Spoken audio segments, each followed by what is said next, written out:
ఎర్రటి తురుపుల వనంలో పుట్టినప్పుడు మీ అందరూ చేసుకున్న అదృష్టం, ఆ నేల మీద కాలు మోపటం నేను చేసుకున్న అదృష్టం.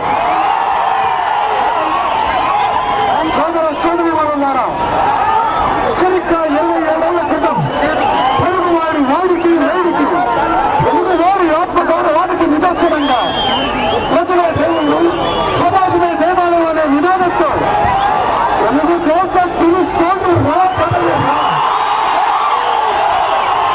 అని ఆంధ్ర దైవం విశ్వవిఖ్యాత నటసార్వభౌమ నటరత్న పద్మశ్రీ డాక్టర్ నందమూరి తారక రామారావు గారు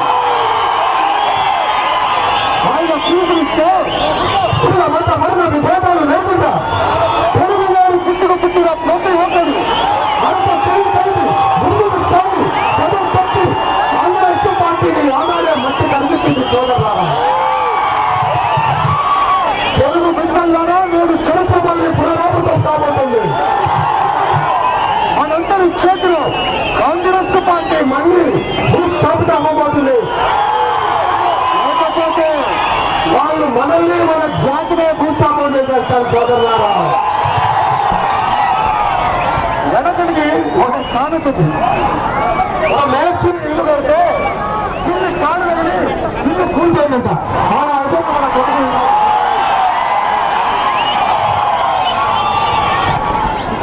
మన జిల్లాలో మన కుటుంబ ప్రాజెక్ట్ గురించి ఏంటి చెప్పండి సోదరులారా. తెలుగుదేశం పార్టీ అధికారంలో ఉన్నప్పుడు ఈ వేళని సస్య శ్యామలం చేద్దామని ఆ ప్రాజెక్టుని మొదలుపెట్టింది. ఈలోపు అధికార కట్టెక్కారు. ఏమీ చేయలేకపోయారు సోదరులారా. పీకి పాకాన పెట్టారు ఆ ప్రాజెక్టును. 2 ప్రాజెక్టులు చూసి కానీ మన పొలానికి మాత్రం నీళ్లు రావట్లేదు. సోదర సోదరి మనన్నారా, 5 ఏళ్లలో ఈ ప్రాజెక్టులకి ఒక జిల్లాలో ఖర్చు పెడితే శాశ్వతంగా ఆ జిల్లాలో పేదరికం నిర్మూలన అయిపోతుంది. సోదరులారా, అది కూడా వీళ్ళకి తెలియట్లేదు.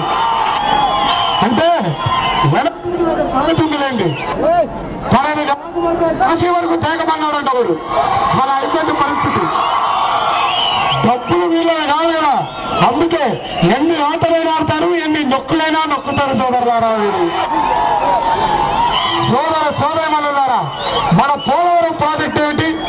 మెడకాయ మీద తలకాయ ఉన్నవాడు ఎవడైనా సరే ఒక ప్రాజెక్టుని మొదలుపెట్టేప్పుడు అసలు ఈ ప్రాజెక్టుని ఎందుకు కడుతున్నాం, ఎవరికి ఉపయోగపడేలా కడుతున్నాం, ఎక్కడ కడుతున్నాం అని ఆరా తీసి తర్వాత అప్లికేషన్ పంపించి పర్మిషన్ వచ్చిన తర్వాత కాంట్రాక్టర్కి ఇస్తారు.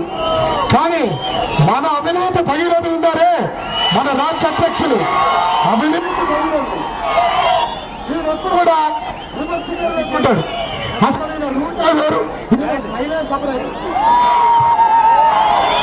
ముందు అప్లికేషన్లు చేసి ఫస్ట్ కాంట్రాక్టర్ పిలిచి కాంట్రాక్టర్ ఇచ్చేశారు. కమిషన్లు తీసుకోవాలి కదా మరి. అలా అయిపోయింది సోదరులారా మీరు బతుకులు ఇక్కడ. ఈరోజు సోదరులారా, ప్రాజెక్టు వల్ల పర్యావరణానికి తీరని లోటు జరుగుతుందన్నా కూడా వినిపించుకోరు. ఎంతకాలంగా ఒక నవ్వు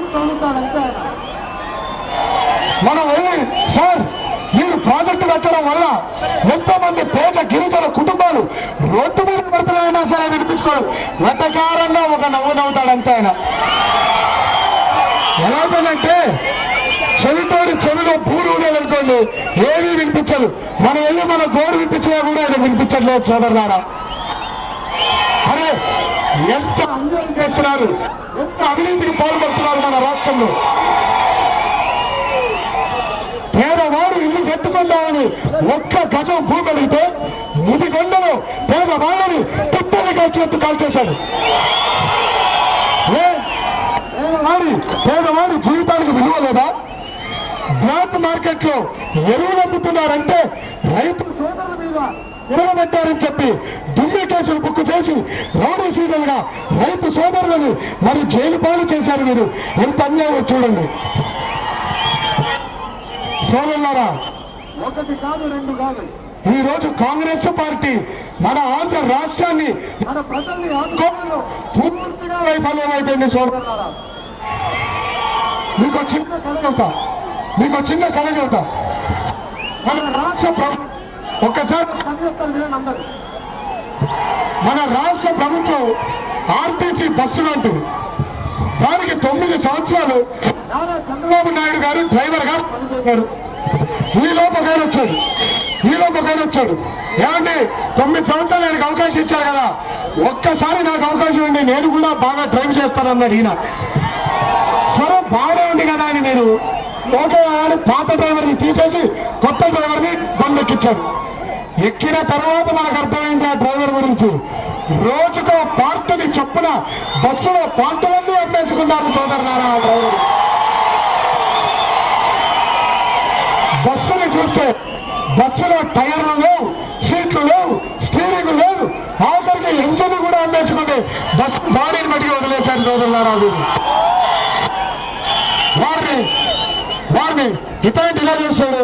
సరే పోలే, మన పాత డ్రైవర్ నేను కదా, నారా చంద్రబాబు నాయుడు గారిని మళ్ళీ పిలిపించండి అని మీరు అనుకుంటుంటే వీళ్ళిద్దరి మధ్యలో ఇప్పుడు ఇంకోటి చూడండి.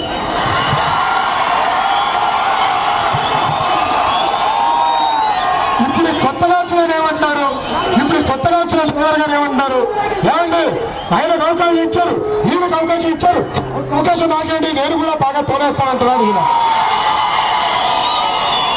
దానికి మీరెందరూ ఏమంటున్నారు, ఏమయ్యా మరి మీకు అనుభవం లేదు కదా, ఎలా తాగుతామని మీరు అడిగితే అదేంటంటే స్టీరింగే కదా, ఏ బండికైనా స్టీరింగ్ అవడే కదా, మీరు వెనకాల కూర్చొని చెప్పండి నేను తిప్పేస్తానంటున్నారు.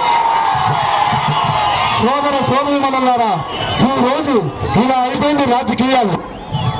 ఈ రోజు తెలుగుదేశం పార్టీ గెలిచిన తర్వాత మళ్ళీ తెలుగు వారి భవిష్యత్తును తీర్చిదిద్దడానికి ముందుకు రాబోతుంది. ఎన్నో కొత్త పథకాలతో ప్రజల్ని ఆకట్టుకోవడానికి, ప్రజల్ని ఆదుకోవడానికి అందులో నాకు బాగా వచ్చిన పథకం నిరుపేదకి 2